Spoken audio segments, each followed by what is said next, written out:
Hi everyone. This is your Does this virus attack our water supply? So we need to buy all the bottled water. Physical chemistry instructor, Dr. Hopkins. This is our third in the set of videos on multi-electron atoms. So we've been dealing with helium, and we're going to kind of continue along in that sense. And actually, I've now corrected. The last video says that the video was number 5, which means that we're 2-5. So this is actually 7. So I've corrected that. All right. So we uh, we did helium. We came up with those 2 electron spin functions. That's great. And we added that in to get our anti-symmetrized wave functions. But then the question is, what do we do when we have 3 electrons? Or what do we do when we have 50 or 70 or whatever, or 90 electrons? Are we going to have to write out a superposition of all 90 electrons?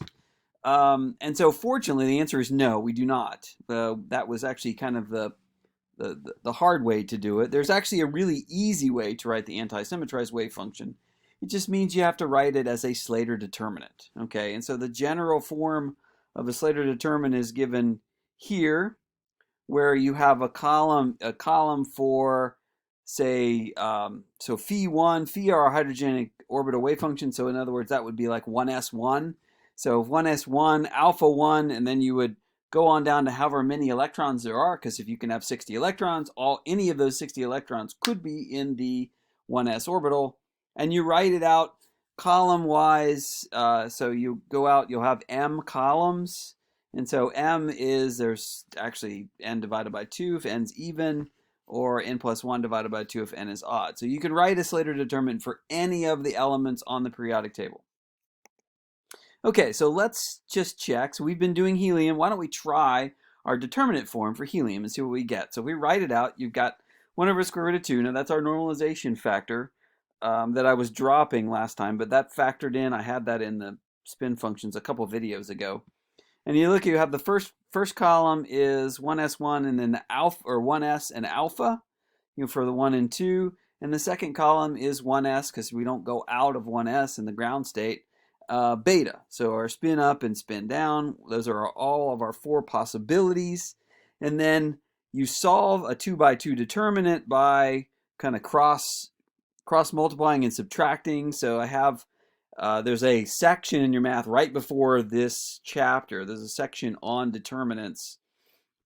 And 2 by 2 determinants are pretty easy. This is why I show the A, B, C, D. So you just cross AD minus BC, and then that's your answer. So if we do that for this determinant, we get what's shown on the second line just below it. But then if you simplify that, you'll notice it's the 1s1, 1s2, and then that is our superposition 2 electron spin function that we made previously for helium. So we get the same answer for our ground state that we did when we did just by developing the 2 electron functions. And so it turns out, well, it's much easier now. We can just do this for, say, lithium. We can go up the periodic table. So the next one up is lithium. And you'll set your columns up. You have your 1s and the alpha column, the 1s and the beta column, and then the 2s and the alpha column. At least I've written it that way. So that is one ground state wave function for lithium. Okay, and it's inherently anti-symmetrized because of the way this works. Now, there would be a separate wave function for beta. And actually, if you do Spartan calculator, you use some kind of quantum mechanical calculation package. When you have odd numbers of electrons, you can calculate an alpha and a beta, and that's what that means when you get those answers. But so basically, we would set up a second determinant with beta in the third column. And this determinant, if we wanted to put it out in the form like we did with helium, like we did the first time with helium, we could do that. It's a 3 by 3. It's possible to solve it. You end up with 3 2 by 2s. Okay, so this isn't that hard. We could set that up on a piece of paper. But when we go to a 4 by 4 or a 5 by 5 or a 20 by 20, okay, so now the problem becomes very impractical for us to solve. On a piece of paper. But this is the nice thing about determinants, and one of the reasons why we put them in determinant form is that computer algorithms are excellent at solving determinants, or excellent at diagonalizing matrices. So we don't have to do that, computers do it for us. But it is the representation. So if we look at this matrix, this is a representation of an anti-symmetrized wave function. And so what I have at the end of this video, at this point we're ready to do a couple of examples, kind of in-class examples. So I have a couple things that you should try on your own, and we can talk about when we have one of our Zoom meetings. Write out the Slater determinant for two of the excited states for helium. So the one that had spin up, so the one that had alpha alpha, and just do it for one of the two. The spin up, or the spin down. So the alpha alpha and the beta beta.